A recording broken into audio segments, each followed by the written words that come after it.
One and two, three.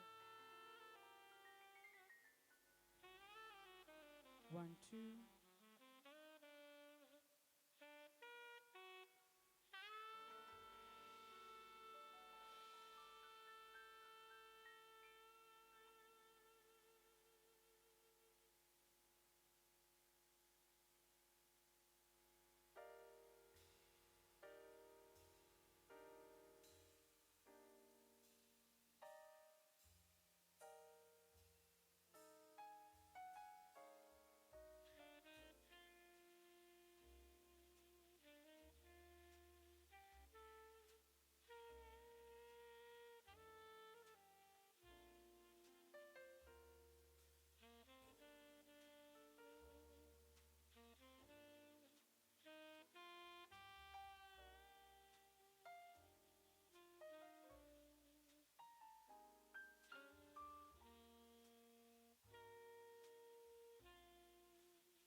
morning, everyone.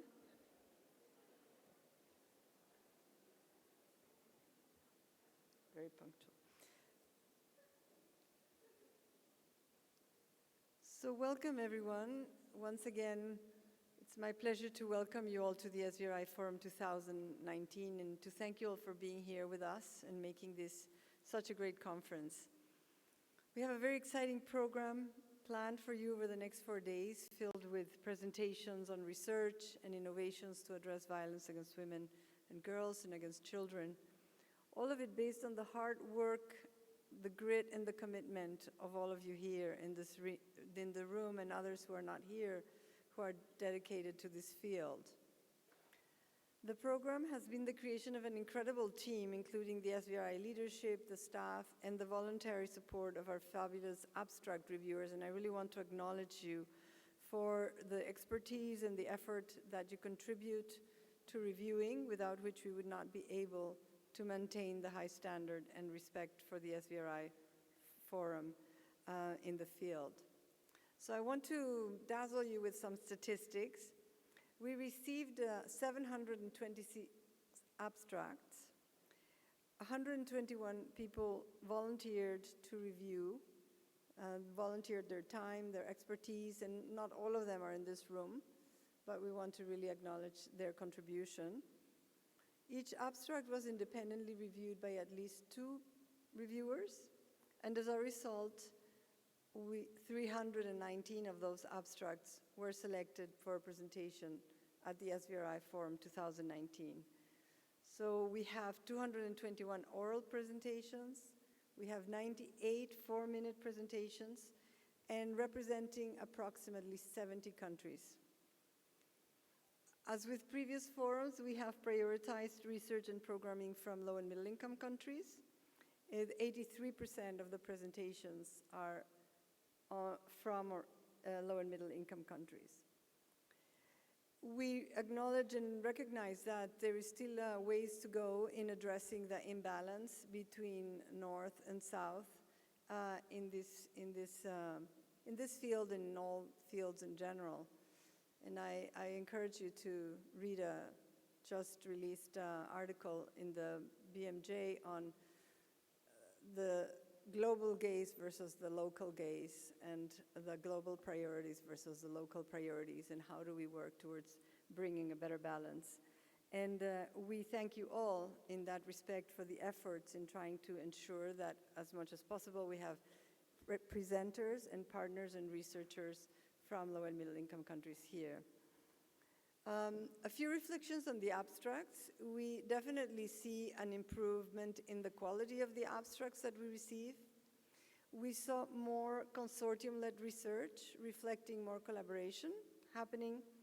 We saw more abstracts from practitioners and grassroots organizations working on violence against women, working on disability, working on other areas. So this is very encouraging, because it is one of the objectives of the forum to try to foster these kind of collaborations. Another focus of the SVRI is the issue of capacity strengthening for research. That remains very central to us.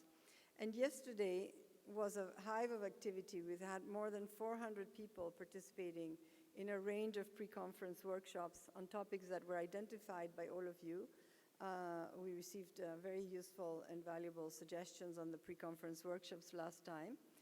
And again, our heartfelt thanks to all of those who organized and led those workshops for their contributions, because they do it all voluntarily.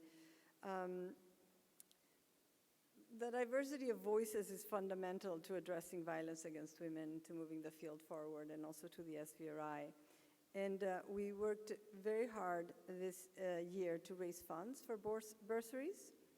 And we were able, through funding from the Oak Foundation and the South African National Research Foundation, we have supported over 50 bursaries from researchers and practitioners from 29 countries. This is a big increase from what we were able to do in previous forums, but we still can do better. And we look forward to continuing to get support for bursaries, particularly for young researchers and from low and middle income countries. Another important element of the forum has been prize winning and prize giving. And we ask you all to please help us select the winners via the conference app. If anyone still hasn't managed to access it, it's very useful. You can ask any of the SVRI staff, or there's also instructions in the conference program for details on how to access. So caring, kindness, and building the networks are important to us, and we want to ensure, as we said yesterday, that we are able, in spite of the growing numbers of the forum, to maintain that feeling of safety, of family, of friendliness. And so we encourage you all to keep that in mind. And please make use of all the networking opportunities, well-being, care, and support spaces that James mentioned last night. We also want you to please take time to share your thoughts with us on 2 walls. We have 2 walls in the exhibition center that are open for people to write your thoughts. One is about how do we ensure that we take care of ourselves as we do this work. And the other one, supported by OCHA, is on what is the next big question on violence against women in humanitarian settings. So please go and share your views with us on those exhibition walls. We also have arranged for an artist to draw all the wonderful ideas that are emerging from the discussions. He will be at the back of the room, and we would like to remind chairs of that. We have asked you to make sure that you bring 2 ideas that emerge from your panels that you're chairing. So please make sure that you bring those to SVRI staff at the end of your sessions. We have translation available in Spanish and French in the main room. Unfortunately, we were not able to afford having it in the smaller rooms, but we will have it during the plenaries and the events happening in this room. And in the other rooms, please find someone who can do sort of whispering translation, in groups or as feasible, because we hope that everybody will be able to engage in all the discussions. We have arranged a safe space for us. It's called the Brave Room, where we can breathe and reflect as we need. We have some counselors from Rape Crisis are here amongst us. Can you please stand up and just show who you are? So, thank you for being here with us. Do reach out to them, chat, and share as you need. And again, just a last reminder that this is a safe space. We want it to be a safe space to share, to connect, and to learn, but also to heal and to care for ourselves and have some fun, as was highlighted yesterday. Finally, just to thank all of our speakers, sponsors, and partners. We had their logos up there a bit earlier. Thank you all for your commitment to ending violence against women and violence against children. And please use the event to connect, make new connections, learn, and share. So, time is now, as we said yesterday, and it is my honor really to formally just open the SVRI Forum, our 6th global conference, and hand over to Lisa, who is going to lead us on the first plenary. So thank you all for being here. Enjoy yourselves, make new friends, and have fun.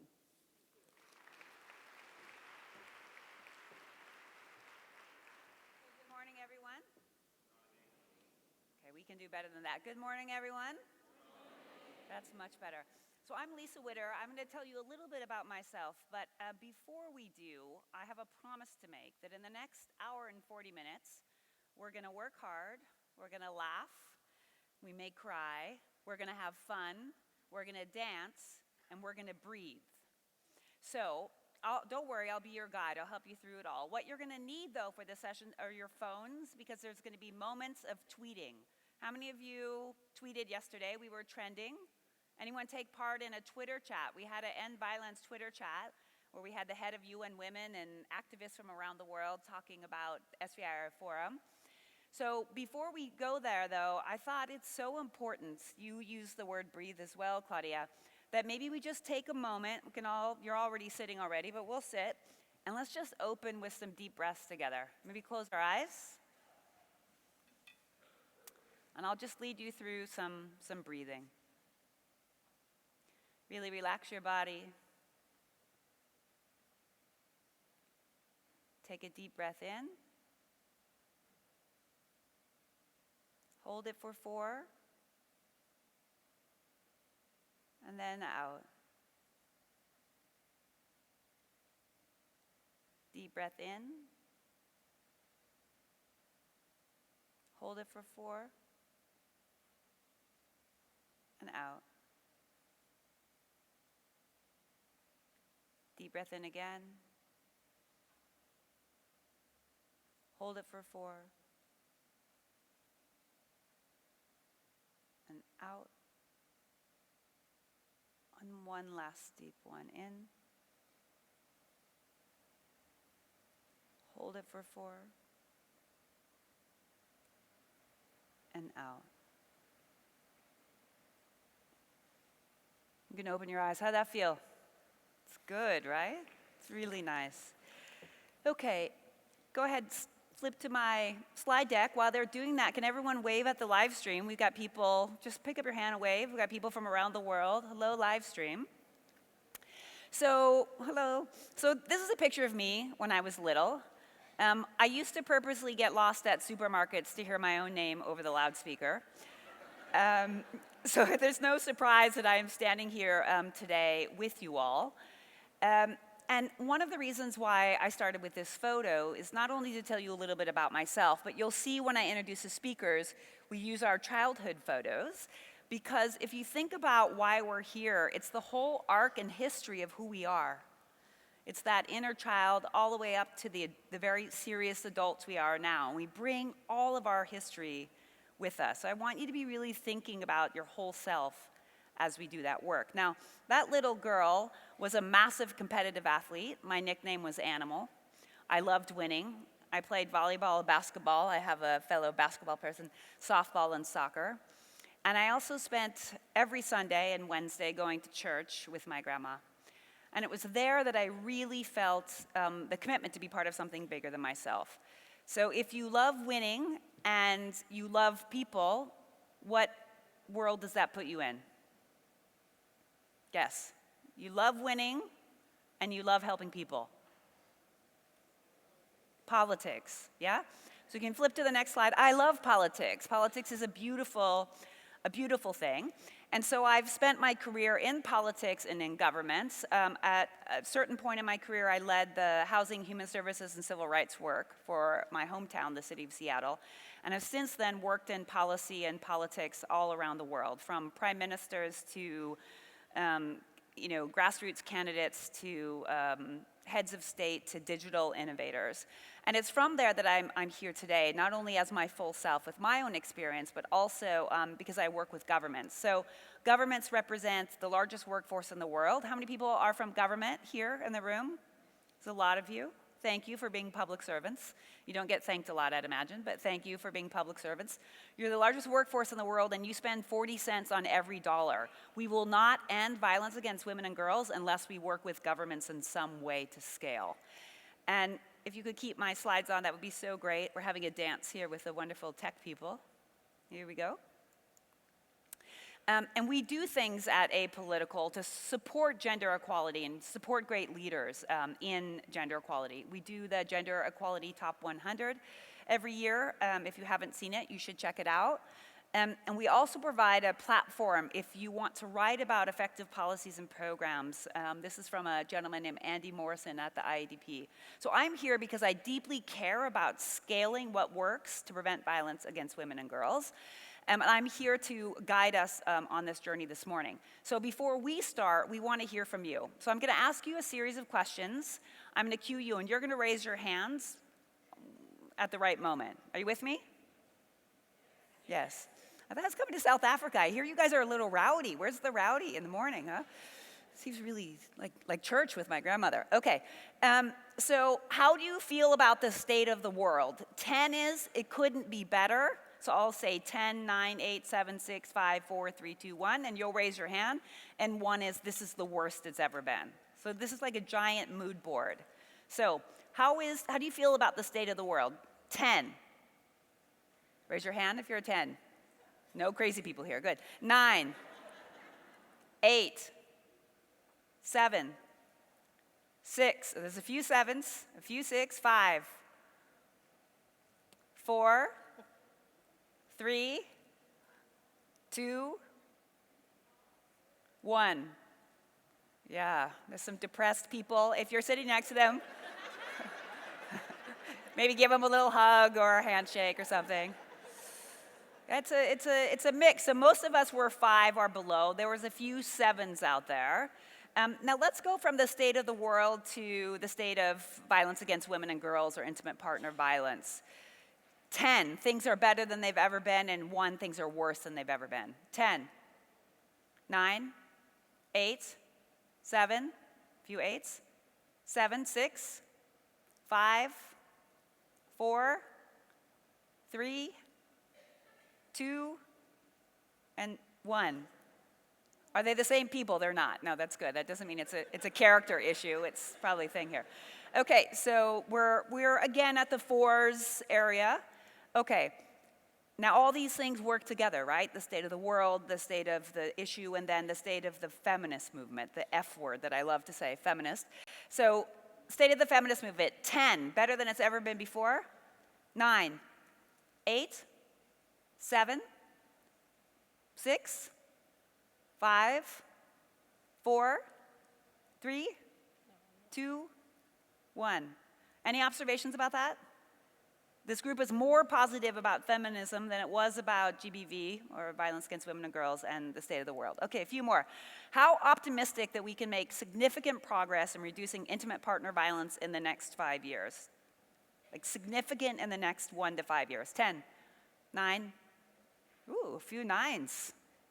That's great news. Yeah, she says yes with her 9, and her hand's still up. 9, 8, 7, 6, 5, 4, 3, 2, 1.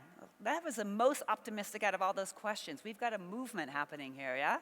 Okay, let's have a little bit, one more, if you can just leave it up for me. Great. Now 6 to 10 years, a little bit longer horizon. 10, 9, 8, 7, 6, 5, 4. Oh, that was too fast. I could see you guys going like this. 5, 4, 3, 2, 1.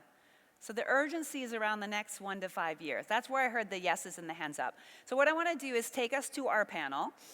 We have Professor Dr. Glenda Gray, the CEO and President of the South African Medical Research Council. Any South Africans in the room want to give her a round of applause? You got your home ladies and your homies in the group. Hosina Michel, who's a Mozambican gender activist. Any Mozambicans here for Hosina? I think there's some fake Mozambicans, but they like you anyway. That's good. Malabogo Nolefef from Botswana. Any Botswanans in the room? Yeah, there you are. You got one right up front here. A former professional basketball player and a gender and disability advocate and activist. And then finally, Claudia Moreno, Garcia Moreno, who you know from the World Health Organization. So I'm going to ask you guys, yeah, give her a round of applause too, yeah.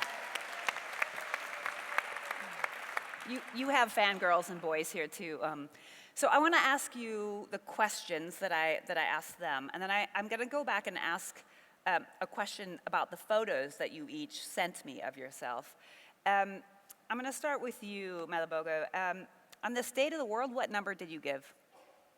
Do you remember? On how optimistic are you on the state of the world? What number were you? Was it 3? A 3, and why? Because a lot of work is being done. We'll get your mic going. She said a 3. Now try it. Yeah. So much work is being done, but the results, I believe, are very minimal at this point. So a lot of effort, but not as much results The yet. results are not really visible. And, As there's too much violence going on, as much as we try as activists and to depict the problems and to bring them up on shore, but there's not much action that is taken even against the perpetrator. So I just want to believe that at this point, there's work done, but the results are minimal. That's great. Can you hear her? Yes and no? Yes, I see a thumbs up here. Fantastic. How about you, Glenda? Where is your optimism these days? I gave it a 2. I think we're in shit. I think this world is in shit. Okay? You can tweet that. Glenda Okay. said we think the We're world in is shit because we have gender-based violence. Okay?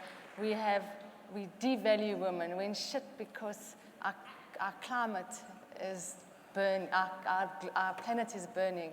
We're in shit because we don't care both about humans and about the planet and about where we live. So we're in big shit. It doesn't mean I'm not optimistic, but we have to get our asses into gear. That was pretty direct.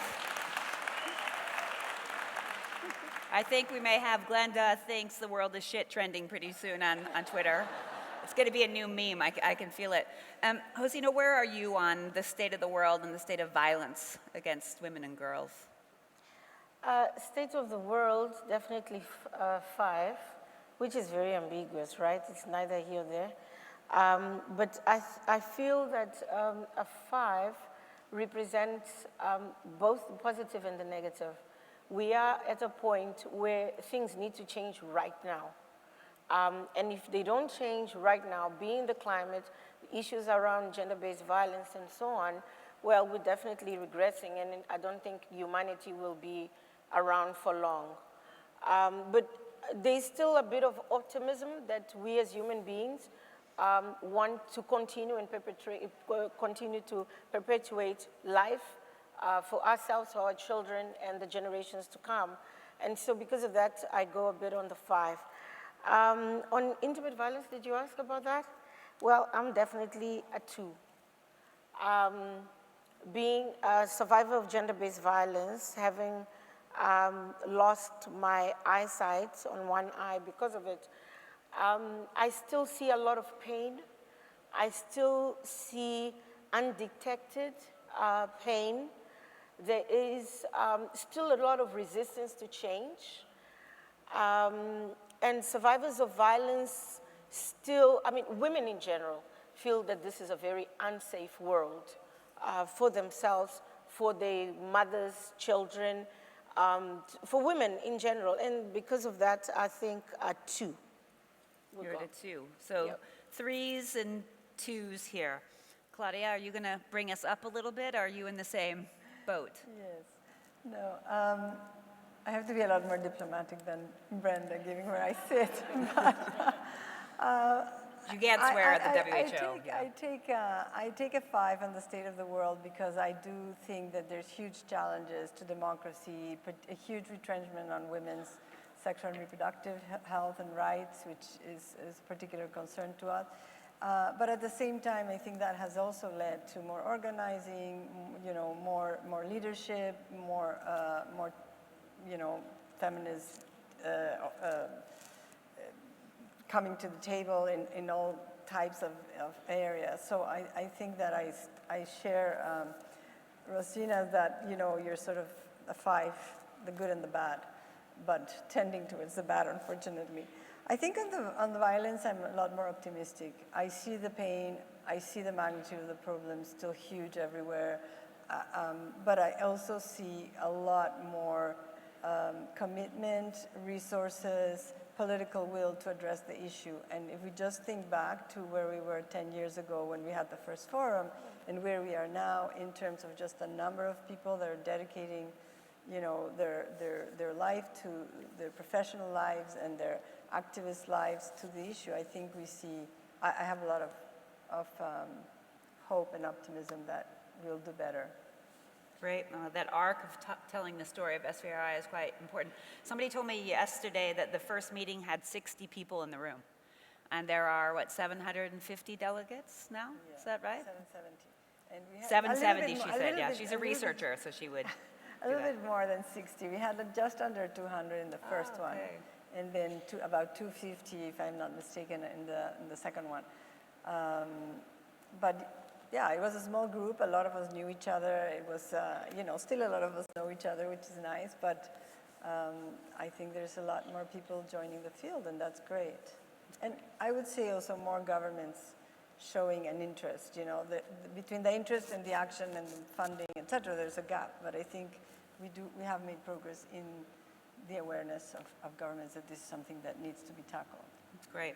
We're going to get to this a bit on the respect framework. Let's talk about feminism. You could see the hands in the audience being more bullish, as we say, on the state of the feminist movement. Madabogo, where are you on the state of feminism from where you sit? You're in Botswana, but you work globally. Where's the feminist movement? What number, and how would you describe it? I will still go with 3 because I still believe that, I would base this on my experience, especially from my country.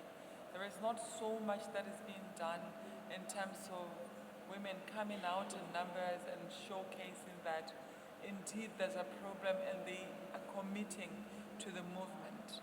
Yes, there is work, but it's still very small. Yes. I want to believe that since we women are on the receiving side of abuse, they should stand in solidarity and work together to ensure that the lives of their children are safe from potential harm. But this is not happening. We want as much as to see there are movements now and hashtags that are going about like "Isemongwane," not on a child.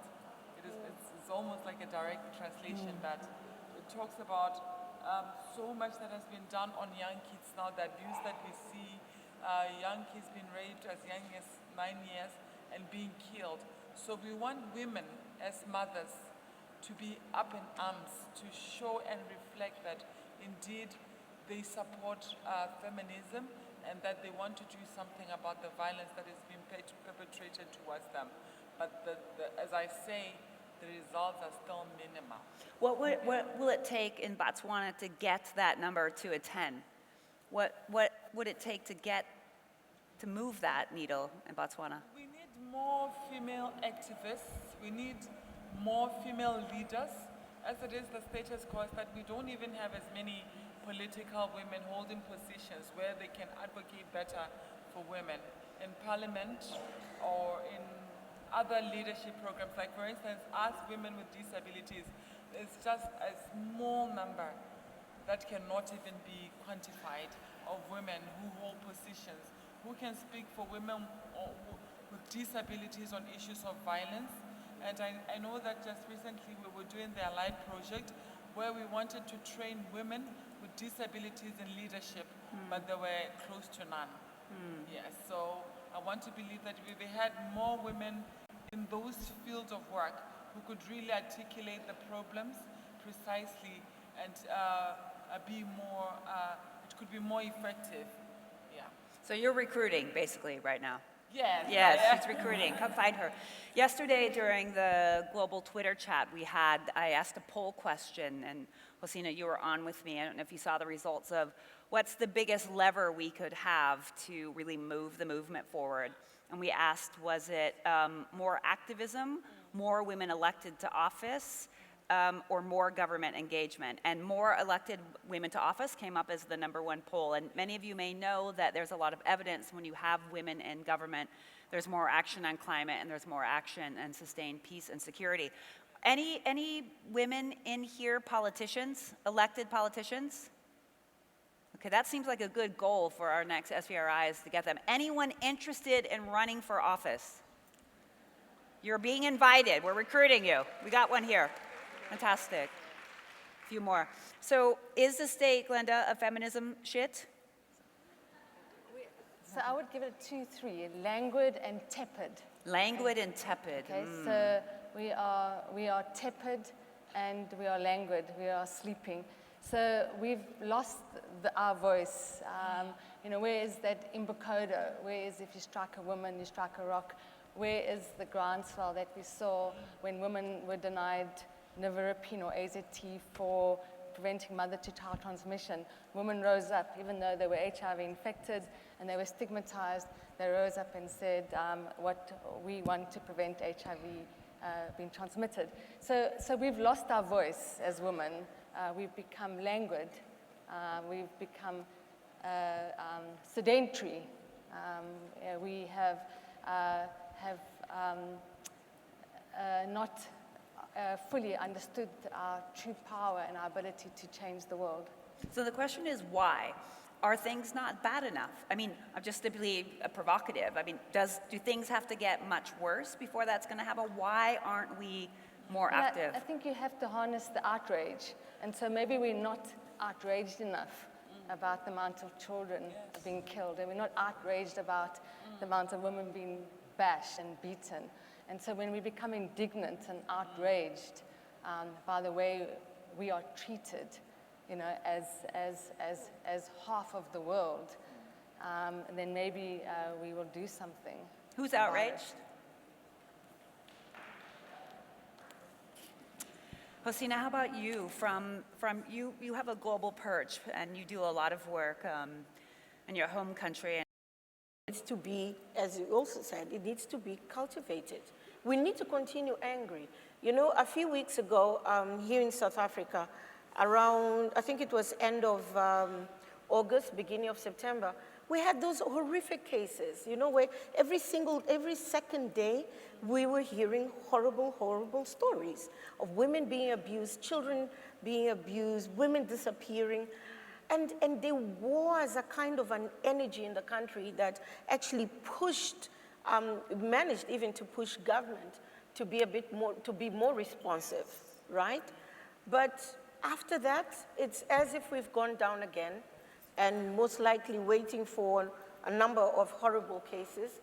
And so I'm at the 6 because I also do see a lot more women using their own voices, you know, telling their own stories and demanding validation, recognition, and appropriate treatment for their cases. So that gives me a 6, but there's still a lot to be done.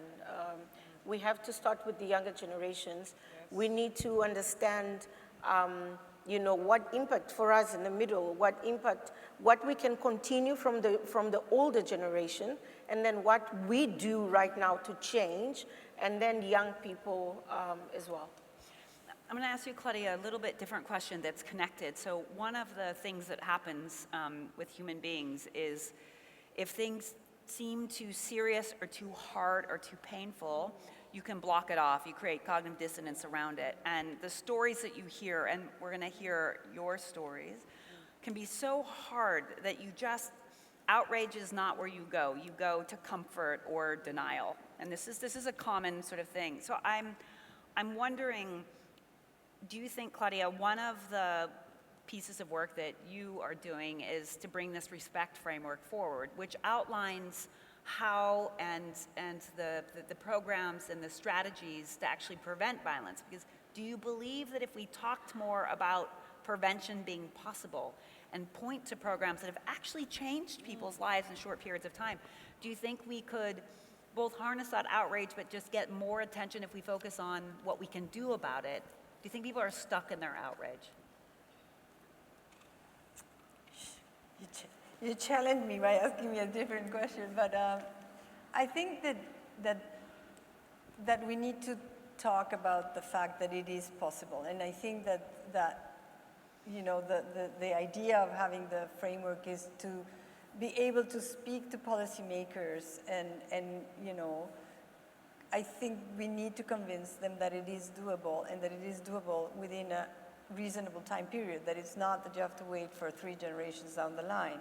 So I think that there is definitely that's one of the objectives, and I think it will help, and we need to have that dialogue with policymakers. But I still think that we need that enabling environment, which involves harnessing the activism, you know, and turning the outrage into positive change.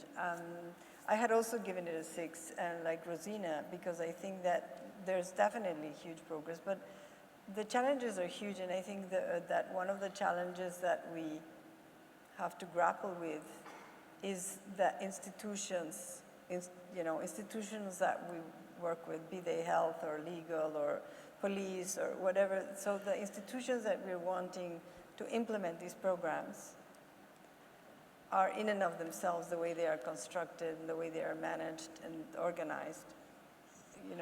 It's as if you're doing one thing with one hand and the opposite on the other hand. So we need to think more about that institutional change so that we can enable those interventions that we know are effective, can be effective in prevention, to really be implemented successfully. So I think we need both. We need the activism and the outrage, as well as the evidence to convince people that it is doable. So both sides. One thing that I've just seen a lot of working with, we work with public servants in 170 countries, and there are feminists within government.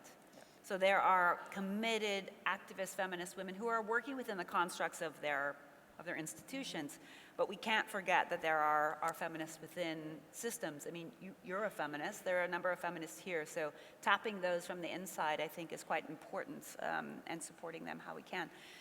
Great, I want to bring one more voice in here. If we could pull up the next slide. We have a voice from the Pacific.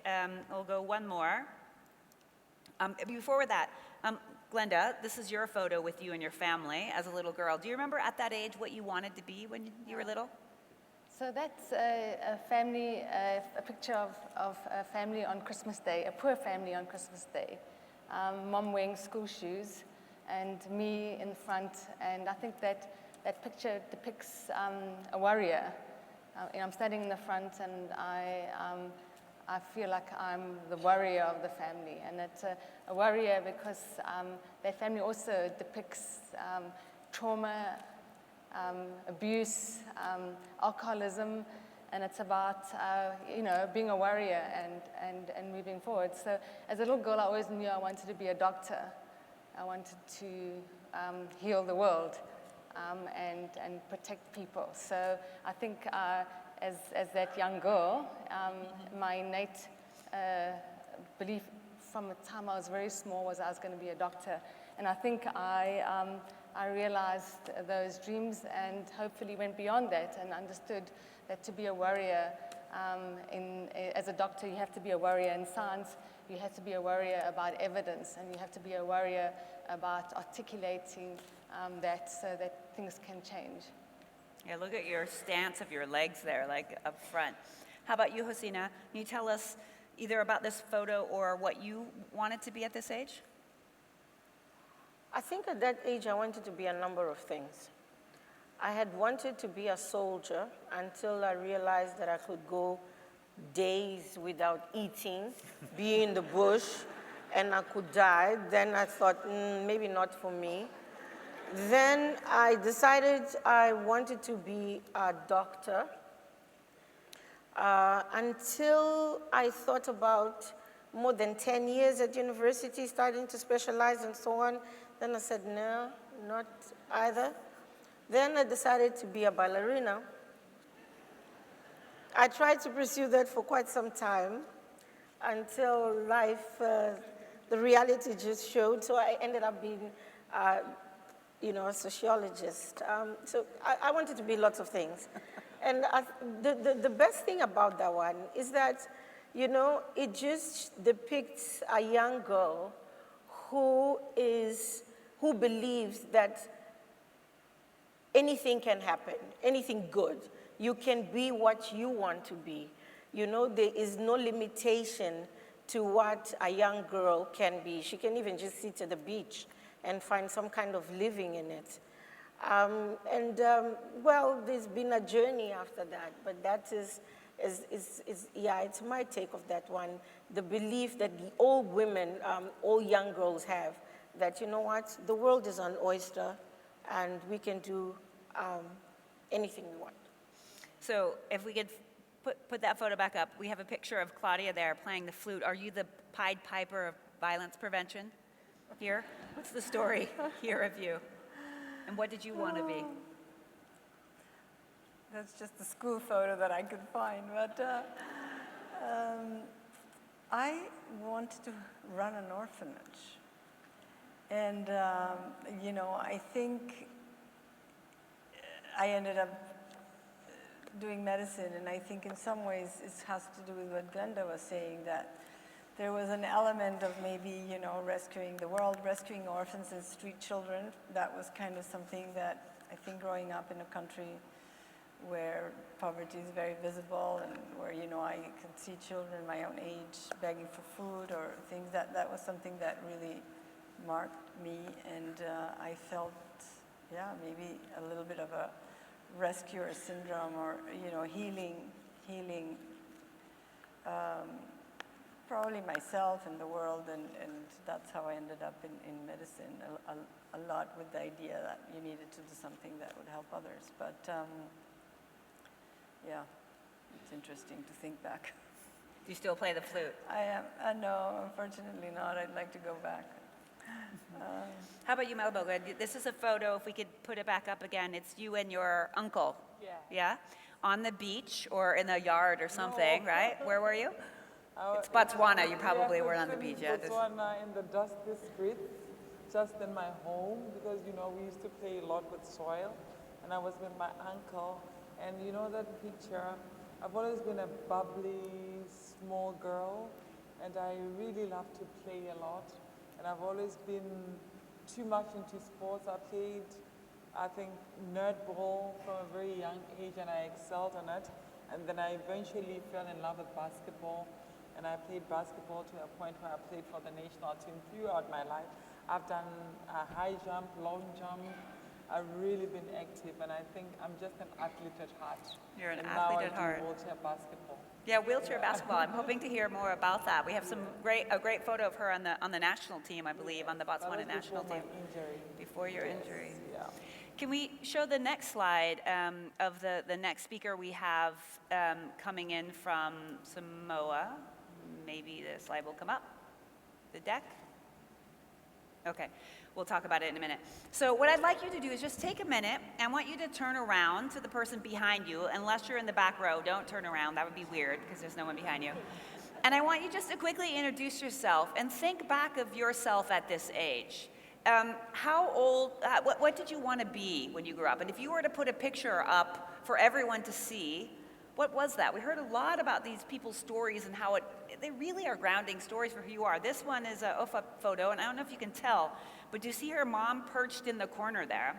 She explained to me that Ofa was a daredevil, and she liked to go off jumps and go crazy. And this is her mom dashing out of the house to try to save her from falling down, which Ofa wanted to fall down. That was her whole point. You'll hear from her in a second about how being brave in a context where around 70% of women experience intimate partner violence, how that bravery is stuck with her. So turn around to someone, introduce yourself, and a few minutes about what you wanted to be. You are a doctor.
hear me, clap once. Hello. If you can hear me, clap twice. If you can hear me, clap 3 times. If you can hear me, clap 4 times. 5, 6. Great. Are there any super weird childhood dreams anyone wants to share? Any weirdos? We love them. Positive deviants. If you're here, you're a positive deviant. Any childhood dreams? No? The shy crowd. Okay. Here we go. Here's one. Go ahead, just yell it out. I don't know if we can get a mic to it in time, but I'll repeat it.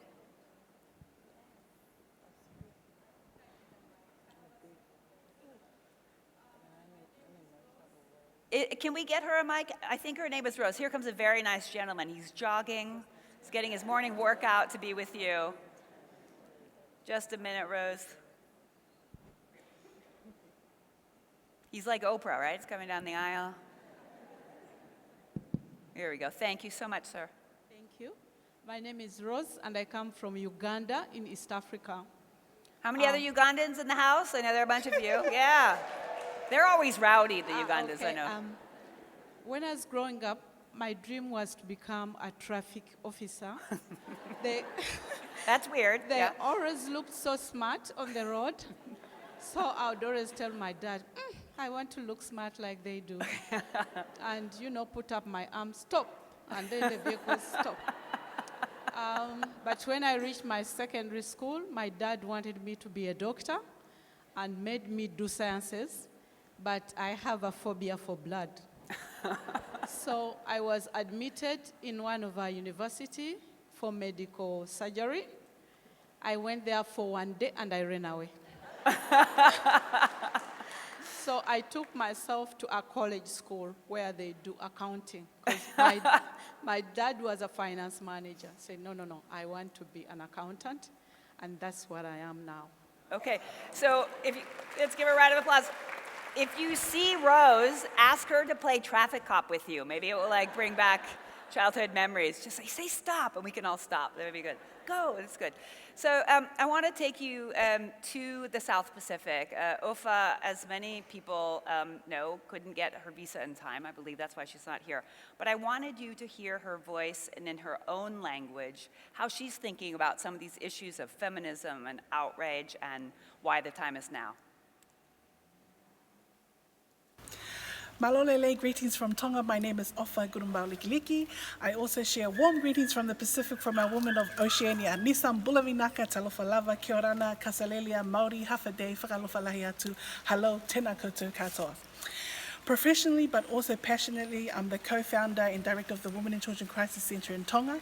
I'm also an advisory collective member of the Pacific Women's Network Against Violence Against Women, a network that has been in existence since 1992. Creatively, but also strategically, I am a storyteller through film.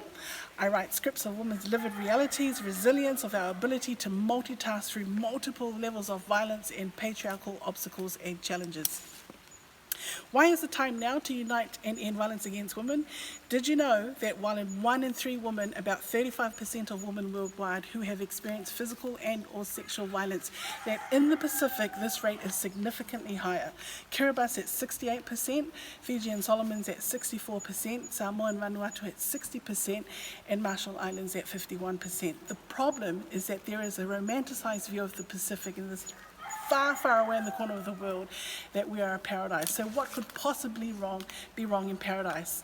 Well, the time is now to take a deep look beneath paradise. We cannot ignore these numbers, and we should not ignore these numbers. Since 1975, 44 years ago, from the First World Conference of Women in Mexico City, up until this very moment in 2019, this is where the Pacific has found itself, entrapped in these numbers, in these statistics. Where are we going wrong?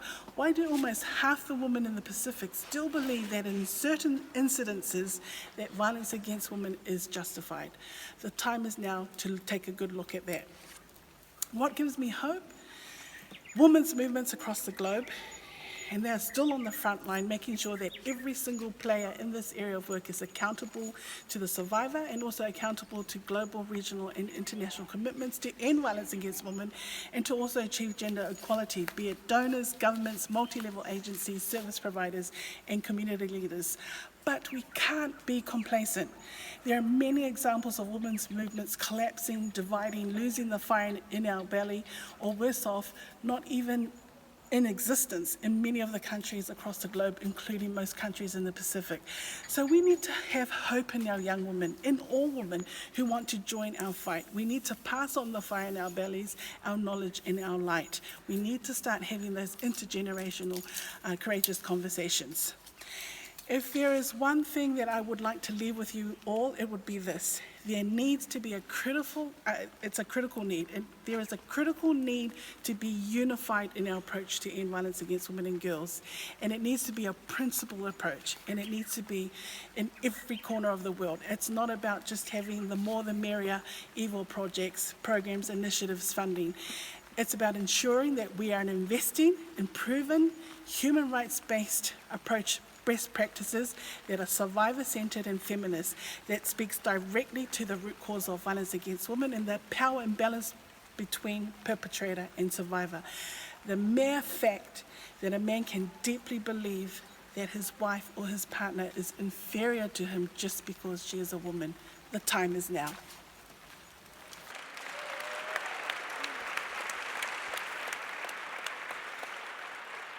You heard her talk about unified and principled and also survivor-focused there in Tonga.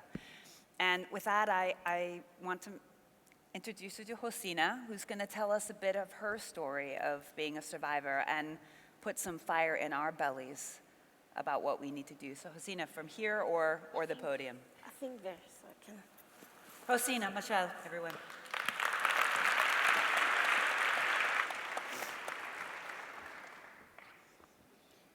Good morning. I think we've had quite an interesting beginning. And thank you, Lisa, for putting a lot of dynamism into this. My name is Josina. I am a survivor of gender-based violence. 4 years ago, I was abused by my partner, then partner, in such a brutal way. We were inside a car, and we were having a conversation on where the night was going to end. He had a disagreement. I needed to go home because on that particular day, my mom was turning 70 years old, and he didn't agree with my choice. And so he gave me 3 big blows to my head. The first one was, hit me in the forehead. The second one hit me right on my eye because I was turning to him and questioning what was happening. And my eye burst immediately, right there and there. And as I was trying to hold on to it, I then got a 3rd blow, the back of my head. And that's when I ran out of the car and ran for help. I ran and I screamed in many languages because I thought, people would understand socorro, which is help, but they also needed to hear help. It was 1 o'clock in the morning, so hopefully people would come out, but nothing happened. No one came out. The only reaction that I got from the universe was actually of dogs who started barking. Eventually, this person realizes the seriousness of my injury and drives closer to where I was, picks me up, takes me to the hospital. At that point, my journey with violence took a turn and never been the same. It took me quite some time to be attended at the hospital. The doctors, doctors see emergencies all the time, and they don't sometimes have the ability to just react.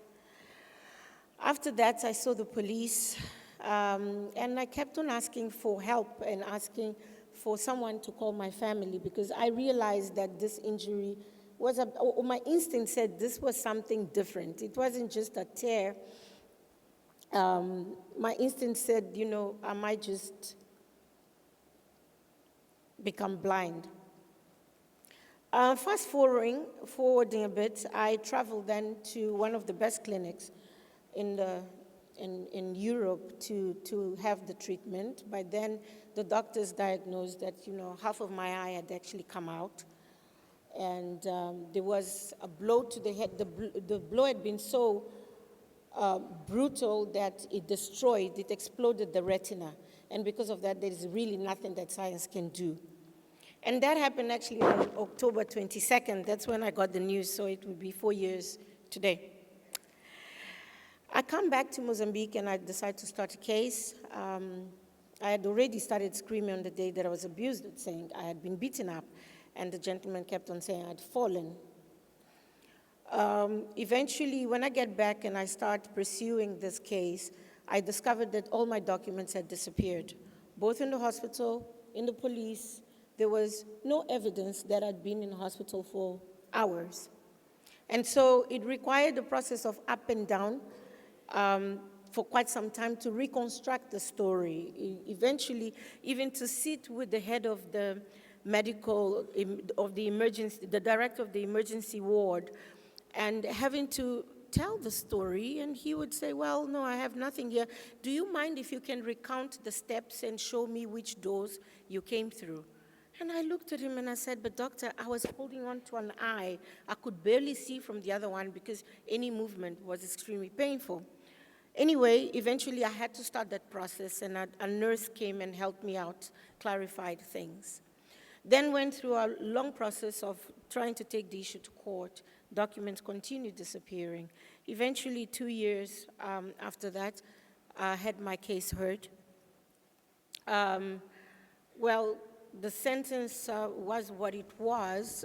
It was a very media kind of, it was in the media every single day.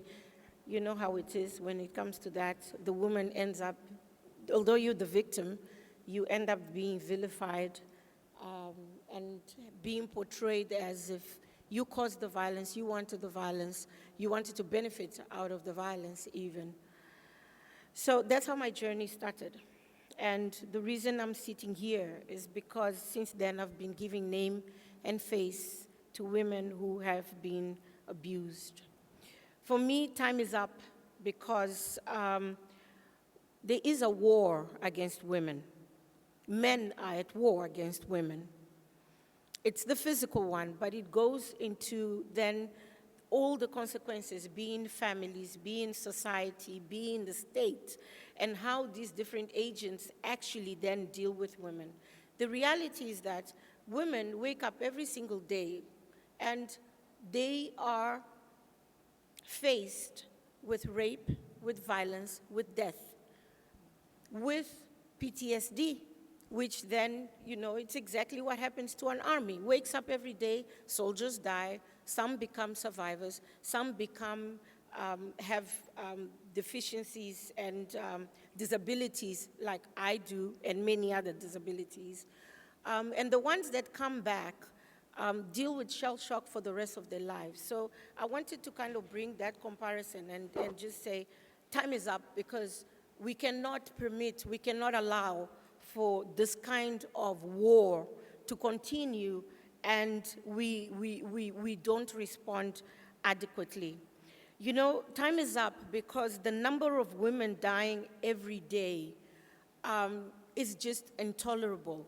But then the challenge is we should not continue just talking about the numbers.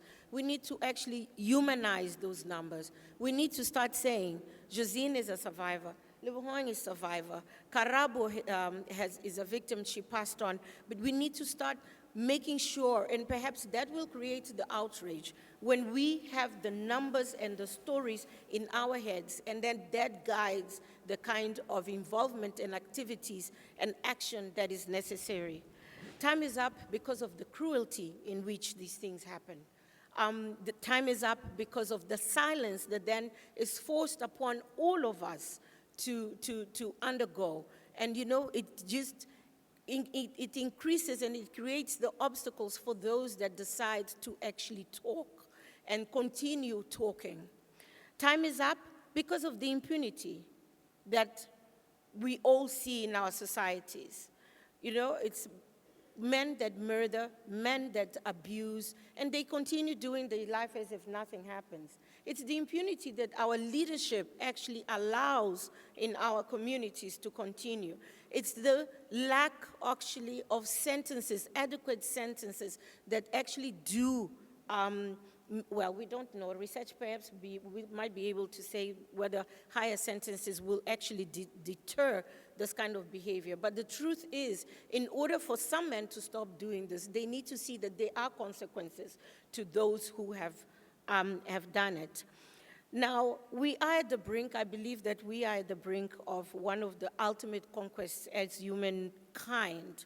And it's the ability to talk about something as intimate as sexual violence, as gender-based violence, as physical abuse, emotional, and just look at the symptoms and try to understand why is it happening.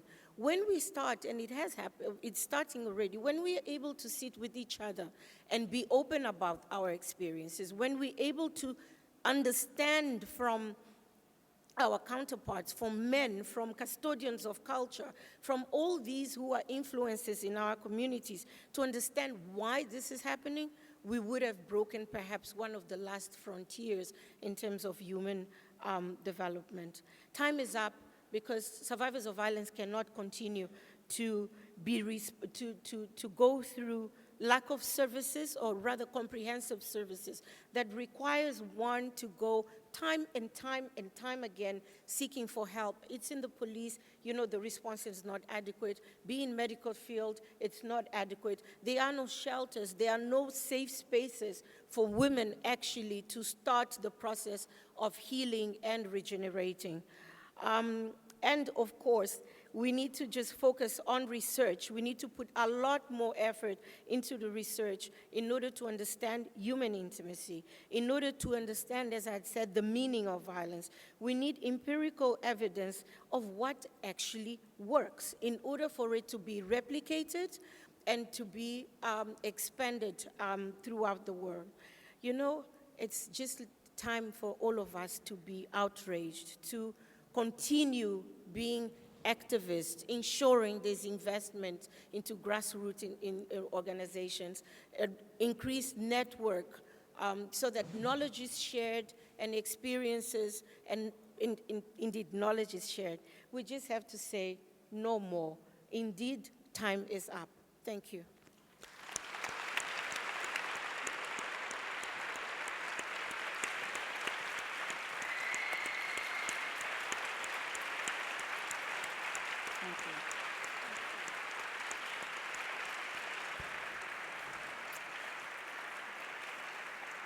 Can I ask you, Hasina, I asked her to share an iconic photo that was representative of who she is and her work, and if we could pop that photo back up. She decided on this one. Could you tell us a little bit about this photo and why you chose it? Yeah, I took this picture, is volume? I think that. But I can speak loud. I took this picture a few months, perhaps 3 months after my abuse, after surviving the abuse. And it was at a time when I had accepted that I wasn't going to see light anymore from this eye, but I did not expect my face to actually start changing. I thought, you know, with sunglasses, people would not pick up, but I didn't really expect to wake up every single day and have to look at an eye without color and an eye that was retroceding time and time and time. And so I thought that taking the picture, the first picture that I took related to this one, I had my eyes closed, and it looked like a very peaceful, beautiful picture. Then I decided, okay, let's take with the eyes open so that it shows, you know, the effect of violence. And it can perhaps speak to a number of people to say, yes, I have an eye like that. I've lost my sight. My face is distorted. I look cute now because I decided to put finally a kind of an artificial eye. But it also, I hope it demonstrates that, yes, some of us have the physical evidence to show, but there are so many other injuries that women carry every single day, and it can't be seen. You know, it's the hurt inside, the brokenness inside that is not reflected in images such as that, but that perhaps with something strong, we would also think of other cases and other women who carry these invisible scars, and that they are part of our everyday life in our society and our economies.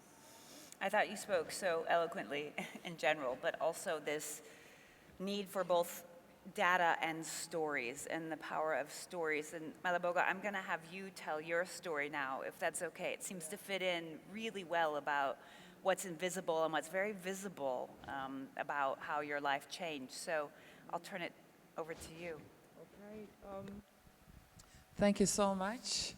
I'm grateful for the opportunity to be here to share with you a story of pain, courage, and triumph, being able to rise when you think your life is between a rock and a hard place. My name is Malebogo Molefe, yes, also popularly known as Max. I'm from Gaborone, Botswana. I'm a former national basketball player and now turned disability rights activist and gender-based violence activist. I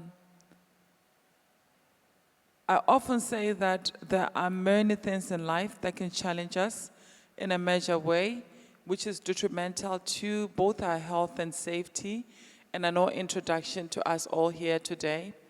They come in the form of stories, mostly through the media. They may not have affected us directly, but I believe one or the other, they have impacted immensely in our societies, thus leaving sadness and pain, just to mention a few, not only in the lives of our families and friends, but even worse, in our communities, the rest of the country, you know, took me outside. I didn't know where he was taking me to. He had the gun pinned on the side of my face, and I was in total shock. I was devastated. I was just shaking with fear.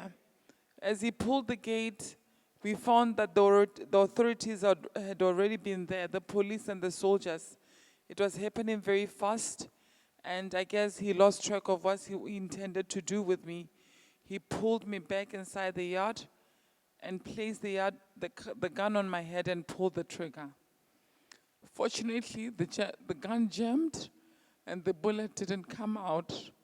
So he tried to put the gun together and meant the gun, and that is when I tried to flee from his grip, and immediately he shot me. I felt a hot substance piercing through my body as he had shot me on the back, and I fell to the ground with my face down, and he came over my body and he shot a couple of times until he was certain that the deed was done. And I had him take one bullet, and he fell right beside me. He had committed suicide, and he died on the spot. I lay there in a pool of blood, battling to breathe, and immediately I was picked and loaded into the nearest vehicle by the police and was taken to hospital. I woke up the next day in a state of bewilderment. I saw the face of my mother and my family, and it was a moment of crippling sadness. I was in hospital for a couple of years. before that, I had an extensive injury on my neck as the bullet has gone through the other side of my neck and right on the side of the rib cage.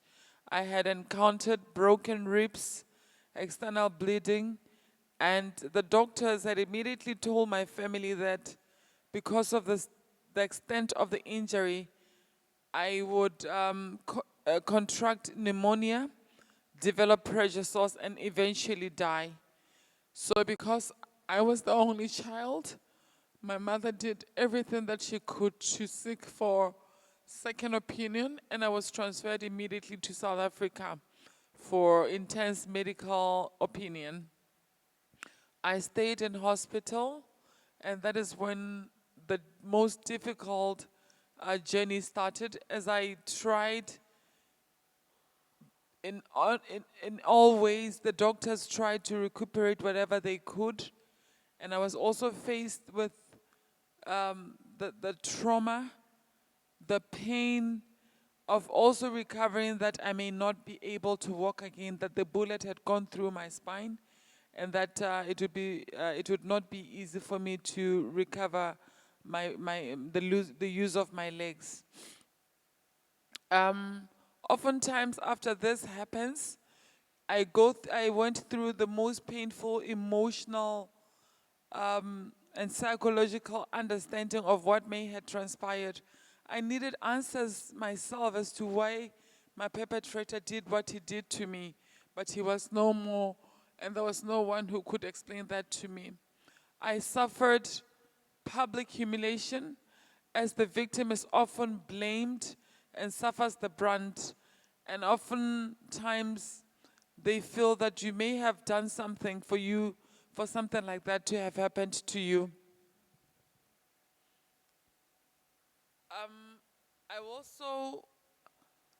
I also suffered a lot of pain, as I needed to understand how I will be able to use my body differently. At the time I was working, I was also an athlete, but I lost almost all of that. And I needed really to come to terms with the fact that I will have to do things differently. And given that access is not a very good thing, especially in Botswana, we don't have ramps and so forth, I needed to start my life afresh. I needed to know how I was going to provide for my family, for my mother, as the only person that was also my caretaker. Ladies and gentlemen, it is not easy going through a situation that I went through. I had to start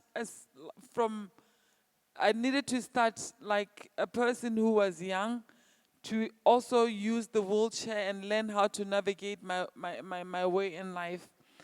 I did not have hope at all, but I worked very hard.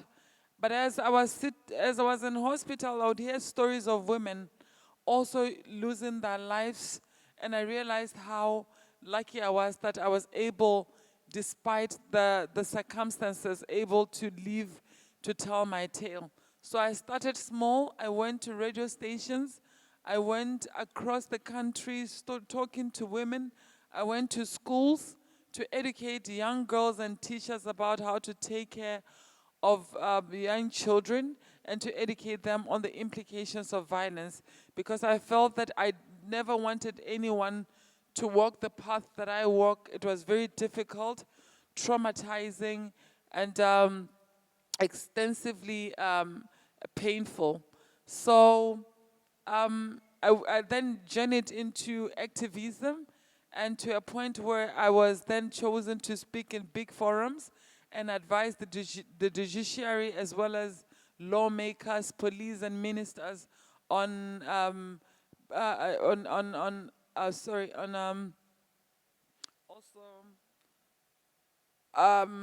changing policies that may help in protecting the lives of women and girls. In 2017, I was chosen as an International Woman of Courage, and I received this award from Melanie Trump, the First Lady in United States, Washington, D.C. I always encourage people to look beyond their pain and do what is necessary to impact change in the lives of young women and girls. Surviving the attack was one of the most difficult and long-lasting experiences in my life. Firstly, accepting the physical part, and also the emotional and working on my psychological part. And lastly, using a wheelchair as a woman, you feel very vulnerable. People believe that you are weak, that you cannot amount to anything, that you cannot even be asexual and build a family. And these are some of the things that I took for granted before my injury. And I blamed myself, obviously, for my life, for his life, for my pain, and for my trauma. And what I know is that I'm very dedicated to the cause. I'm resilient. Despite all my challenges, I work really hard, and I have a deep pain, a deep passion to instill and impact change in the lives of young girls. Gender-based violence is very rife in Botswana. 67% of women and girls has at that some point in their life being affected by violence. And recently, in the 2018 research study conducted by Gender Affairs Department, reflects that intimate partner violence is very high, and the numbers continue to plummet. I was also fortunate that as I journeyed in my work of activism, I worked with Alight Botswana, which is a project that investigates the livelihood of women and girls with disabilities on gender-based violence prevention programs. Alight really was a true awakening for Botswana, as it literally was a shining light into the deepest, darkest corners of our beautiful country. It provided recommendation and advice to policymakers and government, and empowered women with disabilities to have their voices and their stories heard. I've also had the opportunity to put women together who had had experiences of violence, and as we conducted interviews, focus group discussions, key informated with leaders of organizations, of 36 organizations, to impart knowledge about disability and violence, as well as SRHR. I joined the Allied team. It wasn't easy. It was a daunting task for me, as I had not completed my varsity degree due to the latter. And I had to learn very fast, and thanks to my great team and the support of people like Jill, the Professor Jill Hannes Hancock, who was also a lead investigator in the Allied project, also gave light to the many violence that is experienced by women with disabilities, which is not often depicted. As it is, before the Allied project, there was no empirical evidence, there were no statistics that proved how the spate of violence on women with disabilities. Hence, they should not also be forgotten, as research is very important to uncover what needs to be done. And with the Allied project, I'm happy that we're able to train all the DPOs and GPOs and other stakeholders that participated, so that they could have programs that address violence for women and girls with disabilities as well. In closing, I would say that I love the meaningful marriages between scientists and disability communities, as it is a recipe for success. And I would also like to give a message to this conference to say that I would like you to reflect on the successes and consider women with disabilities as you program issues of violence. And I'm grateful that I was part of a team about results to Botswana and advise the government on how to program for persons with disabilities. I would also like Botswana and our sponsor USAID, and also the Allied and SVRI team who made it possible for me to be here and given me an opportunity to share. If possible, yes. And most of all, I would like to thank Samrek from the depth of my heart, from brewing as Professor Jill Hennes Hancock. Without her, I would not be this empowered on issues of advancing inclusion of women and girls with disabilities on gender-based violence prevention programs, and also for imparting knowledge in Botswana, and for her generosity and extending nothing but kindness, and for tapping into humility to show that she cares. Let us call all hashtags that speaks towards ending violence against women and girls, and speak at the top of our voices to end the GBV. The time is up. Thank you so much. Thank you.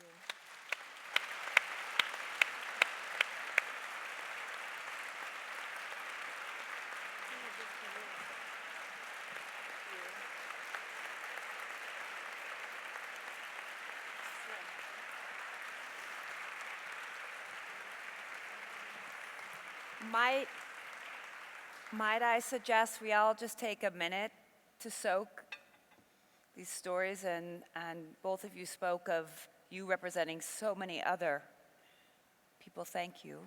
Let's just take a minute. If you like closing your eyes, you can. Just soak it in.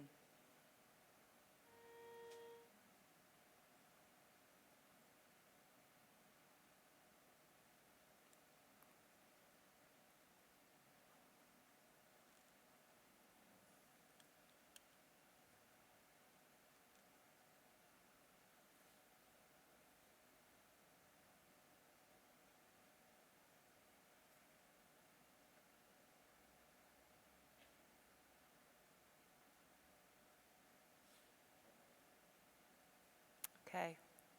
And to make sure that these two women know that we heard them, on the count of three, we're going to all say courage together, because that's the message I got from the two of you. 1, 2, 3. Courage. There's this photo here of you. Was this on the national team for basketball? Yes. Yeah. This is when I was still. What is wrong with my mic? Yeah. Well, I'm back. Yes, I was on the national team with all those tall ladies. I'm pretty tall myself, so this was one of the moments when I was really, really happy in my life. Very young, very vibrant, and pretty much outgoing. And as you see, we're all very happy we had won a game that we had had with South Africa. So, Notice she chose to mention that one, though. Yeah. yeah, it was with South Africa, definitely. Yeah. And you play basketball still. Yes. How does that work into your life and activism? You're in your chair, you're playing. Is it another outlet for you to do your work, Yes, or is it purely athletics? It's not purely athletics. I think one of the things that I missed to share is the fact that oftentimes when you do something, and even when I started with my advocacy, it was mostly to relay the message. But little did I know how much it will strengthen me, because I was in pain myself and I needed to get out of that. And it healed me. Speaking out, it may seem that I'm vulnerable, but it comes with the pain, and just reflecting on what had happened to you obviously brings some bit of emotion all the time. But going back to your question, with sports, because I really loved it, I met with a team of very inspired people who wanted to do something with their bodies post the injuries, not just violence, but also those who have had motor vehicle accidents and had spinal cord injuries as a result. So that being said, Allied Botswana, as I mentioned, gave birth to the Malebo Max wheelchair basketball tournament, which is also an advocacy engagement that brings together sports people with disabilities. Because as you know, sports is one of the most understood languages. People respond fast to it and they are vaccinated.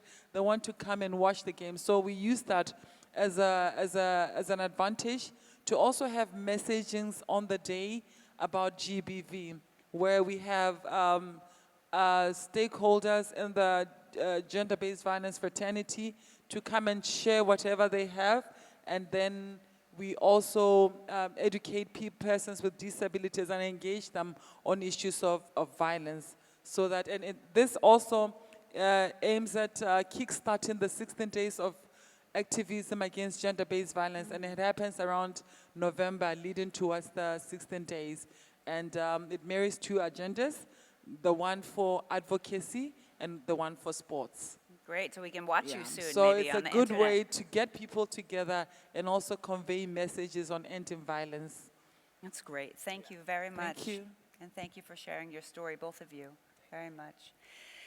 I want to, as we move toward the end, do a bit of a speed round. Both of you spoke about, as survivors, the need for evidence and research. So I have a bunch of questions that I've prepared our panelists. We're going to do these speedy, and then I want to get to the audience so we can wrap up and engage them. Let me start with you, Glenda. In a word, what are the new trends you're seeing in organizing? We're hearing about sports and organizing here, like going to spaces that exist. In a word, and then followed by a sentence, what are the new trends you're seeing? So I think as a scientist in this area, I see the word evidence usage or knowledge usage. So it's one word. That's good. My point is that women have to lead and they have to influence the agenda that affects their health issues. And we have to do this using evidence, because evidence, and we must use evidence in activism. Knowledge is power, and we have to use the evidence to influence policy and take action. So I see research as critical in this. We have to gather the evidence, so the numbers, we have to give a face to the epidemic. We have an epidemic of violence. We have to give a face to the epidemic. We have to describe it, and we have to develop interventions that reduce the burden of gender-based violence in our communities. And we have to use this to change, push the needle to that world that you're looking for. Yeah. Rosita, let me ask you, you're quite active on Twitter and social media. How is technology changing the way we do activism, or is it not? Or are we focused too much on it? Like, what should new forms of feminism that advances this agenda, where should we be showing up? You know, social media seems to be one of the most effective ways of communicating. I mean, you know, some of us try to resist this revolution, but we're taken all by it. Now, of course, there are negative effects, but I would focus on the positive ones. First, the ability to share knowledge, the ability to share information that is necessary. And you know, through social media, there are a number of programs on how to prevent gender-based violence, how to deal with situations if you are in a gender-based violence situation, and how to move on as well. There are a number of programs that are in they are transmitted through social media on survivors of violence, to survivors of violence and for survivors of violence. Because, you know, we as survivors of violence have quite a significant role to play to inform realities, to inform, you know, policy making, to inform also research and further research. And of course, then to communicate, because of our experience, to communicate with other people. So the media, social media has really been transformative because, you know, one message is sent today from Glenda and it just arrives, you know, in Cairo, in China, wherever it is. And we should use a lot more of that to actually first to inform the research that is being done, but also to impact as well on the lives of others. I'm going to ask you won't be surprised, Claudia, a research question. In a word, what could research be doing more or differently to support activism? In a word. And then a sentence. Inclusiveness, I suppose. Inclusiveness. I think as we were discussing yesterday, the importance of ensuring that survivors are an integral part of the research and evidence building, and that whatever we're doing is survivor-centered, I think has to be at the heart of it. I also think that we need to think about building evidence to refute some of the misinformation that is being promoted. Like, what's an example? I'm increasingly seeing in the media and elsewhere the idea that women lie, that these stories, or a lot of them are not real. And we know that that's not the case. So I think we need to also be thinking of how we can counter in a strong way some of those claims that are, and that's just one example, and build evidence to challenge those and push back on some of those sort of pushback issues. Right, we saw a lot of that conversation in the Me Too, like did that person really tell the truth? So now, 2 last questions for each of you to answer concisely. So the first one is one of my favorite. Malaboga, I'll start with you. If you could wave a magic wand to do one thing that would drive forward this agenda on ending violence against women and girls, what would you do?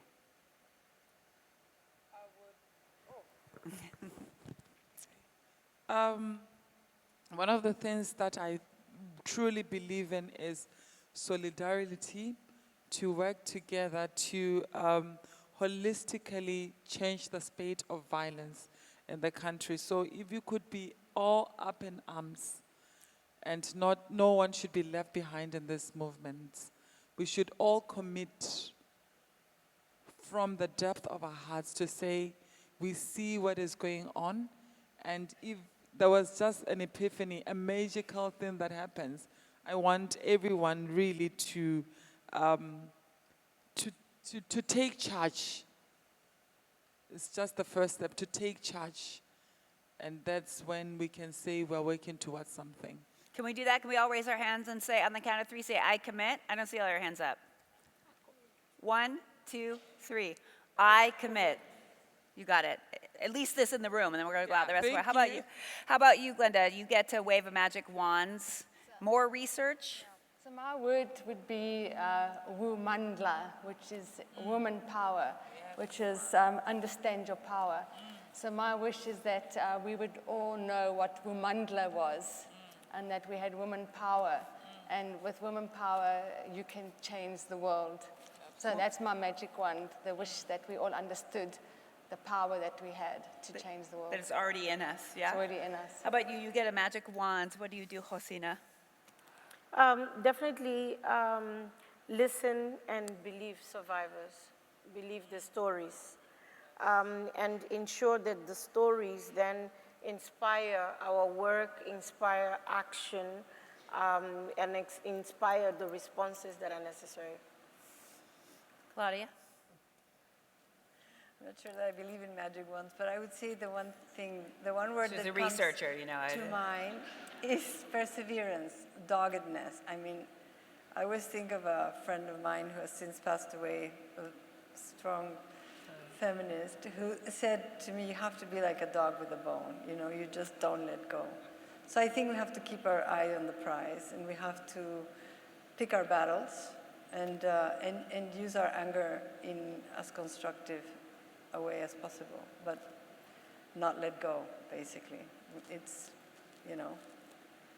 there will be a lot of setbacks, as we all, I'm sure, have experienced in our work and in our lives, and so it's like, as we have seen, great examples of courage and perseverance in against all those pushbacks. Great. So you answered both questions in one swoop so efficiently. So what I'd like to do is put up, we're nearing the end, but I need you to get to work now. Could I have the slides back up? And I'd like you, I've made a suggestion of what you could. Yesterday in one of the sessions we did,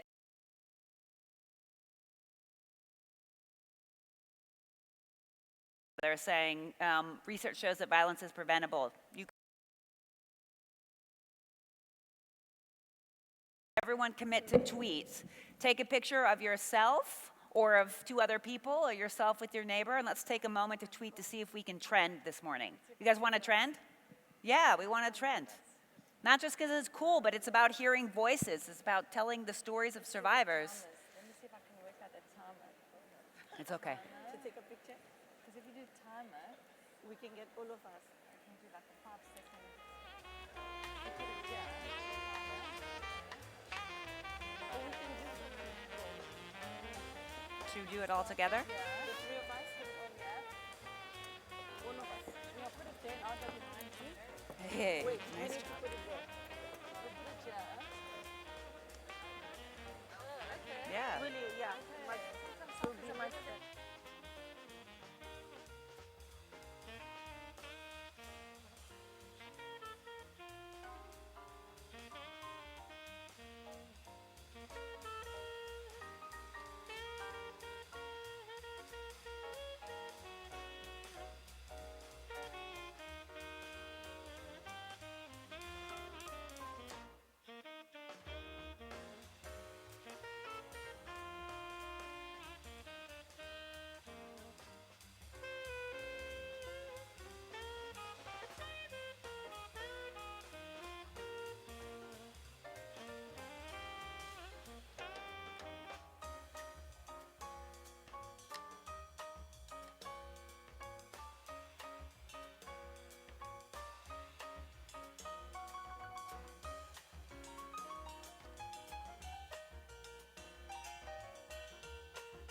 Raise your hand if you've tweeted.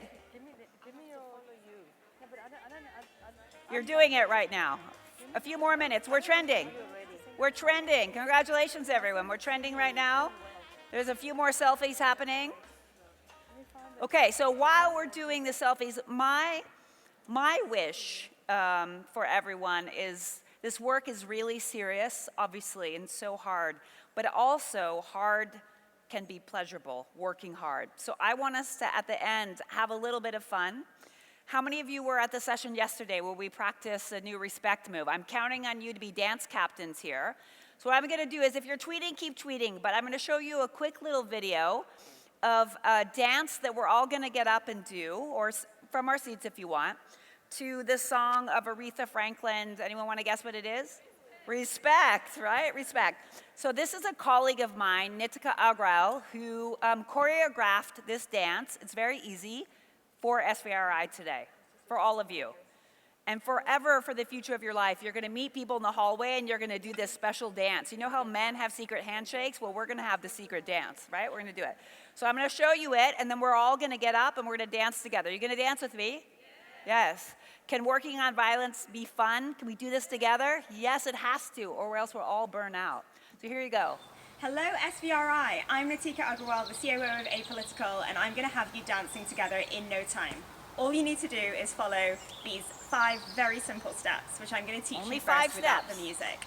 So the first step is the walking click. So I'm going to be mirroring you, so everything starts on the right for you. Right, starting right. 1, 2, 3, 4. So you click up and down and you take 4 tiny, tiny steps forward. So 1, 2, 3, 4, and take 4 tiny steps back, doing the same thing. 5, 6, 7, 8. Do the same on the other side. 1, 2, 3, 4, 5, 6, 7, 8. So you just do that twice. That's for step number 1 done. The second step is shooting sideways. So again, taking your right arm, take your right leg back and shoot from your shoulder out to the side and make a big semicircle. So 1, 2, 3, 4, then do it on the other side. 5, 6, 7, 8. Got that? Just one more time. 1, 2, 3, 4, 5, 6, 7, 8. That's step number 2. Step number 3 is the side shuffle. So again, taking your right leg first, take it to the side. So step right, and then left, and bring your right leg in. And at the same time, you bring your arms out and bring them in at your hips. So this is what it looks like. You so you can step do it, I right promise. and bring your right arm out, crossing your body, bring it in. Step left, cross your body, bring it in.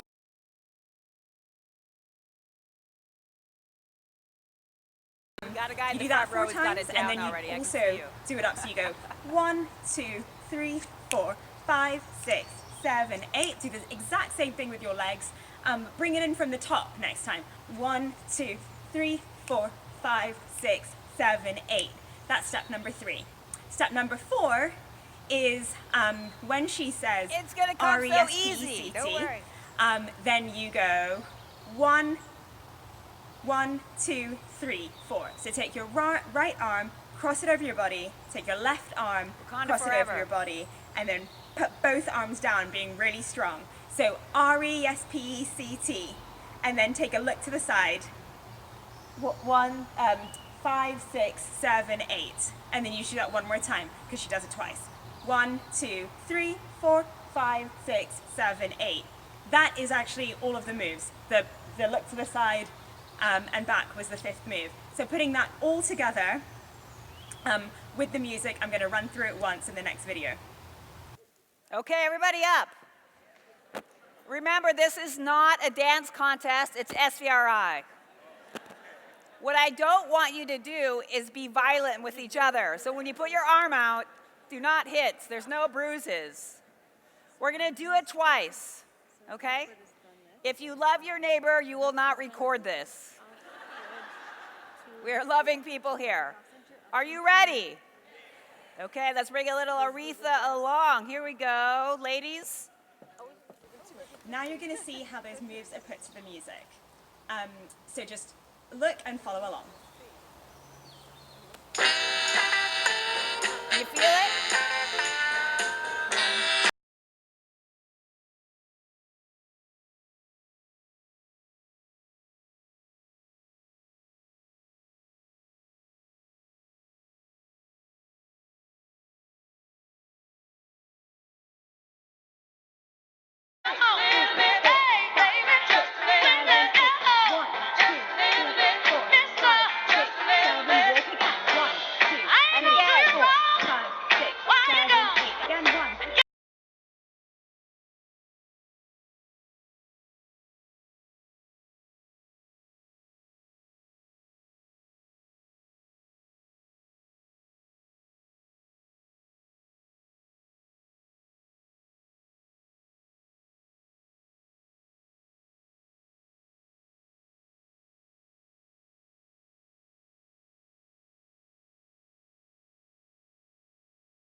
Guys.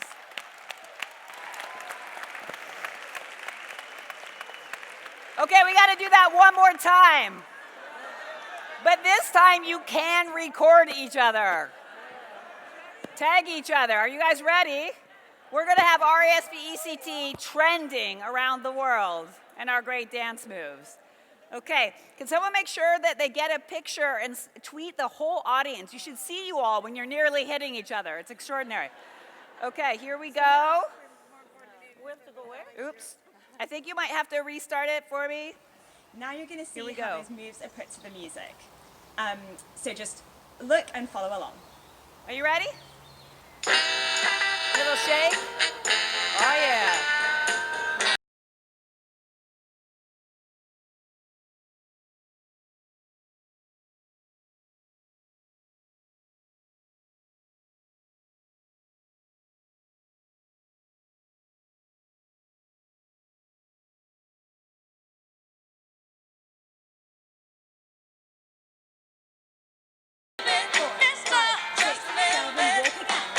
Yeah, pretty good.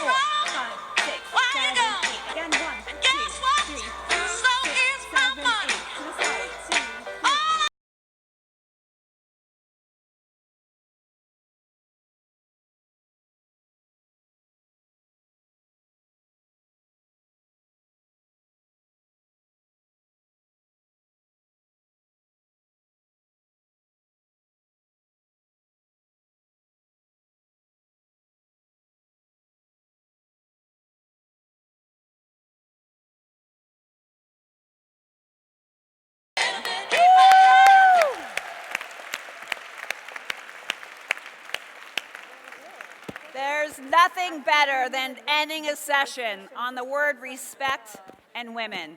A big round of applause for our speakers.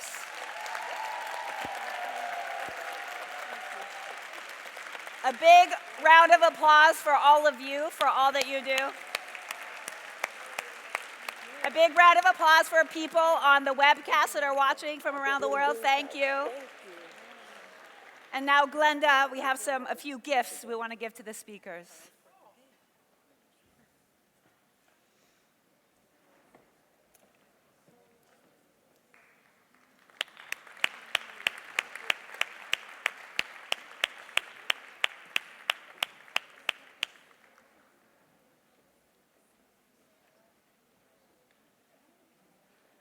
Me too.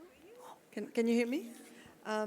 One thing I forgot to mention in the opening remarks was that we have, as you have seen, people filming and also people taking pictures. So if there's anyone who doesn't want their pictures taken or doesn't want to appear in any film, please let Morma know. Morma, can you wave? Let Morma know so we'll make sure that that happens, okay? Bad dancing goes viral, okay? So thank you, everyone. See you around the conference. Thank you.